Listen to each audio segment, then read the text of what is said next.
गांधी परिवार में संसद सदस्यता जाने का एक इतिहास रहा है। 1975 में आपातकाल लगने के बाद जब 1977 में चुनाव हुए तो इंदिरा गांधी को हार का सामना करना पड़ा था, लेकिन 1978 में इंदिरा गांधी कर्नाटक के चिकमंगलुरु से उपचुनाव जीतकर लोकसभा पहुंच गई थी, लेकिन तब भी उनकी मुसीबतें कम नहीं हुई थी। उस समय लोकसभा में पहुंचने के बाद इंदिरा गांधी के खिलाफ तत्कालीन पीएम मोरारजी देसाई ने खुद प्रस्ताव पेश किया था। प्रस्ताव में देसाई ने अपने कार्यकाल में सरकारी अफसरों का अपमान करने, पद के दुरुपयोग करने का आरोप लगाया था।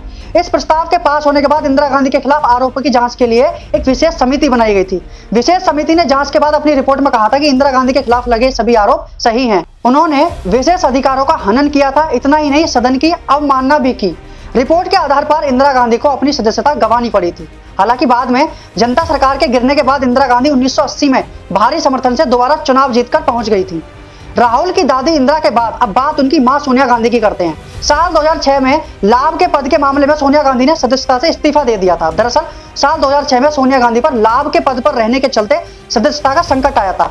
हालांकि सदस्यता जाने से पहले ही सोनिया गांधी ने खुद को इस्तीफा दे दिया था। इसके बाद हुए उपचुनाव में दोबारा जीतकर वो सदन में वापस आई थी। उस समय सोनिया गांधी रायबरेली से सांसद थी, साथ ही वह यूपीए सरकार के समय गठित राष्ट्रीय सलाहकार परिषद की चेयरमैन भी थी। अब बात करते हैं राहुल गांधी की। मोदी सरने मामले में सूरत की अदालत से 2 साल की सजा पाने के बाद राहुल ने अपनी संसद सदस्यता गंवा दी है। इंदिरा गांधी और सोनिया गांधी दोनों ने राजनीतिक दांवपेच सहते हुए मजबूती के साथ सदन में वापसी कर ली थी, लेकिन राहुल गांधी की राह आसान नहीं है।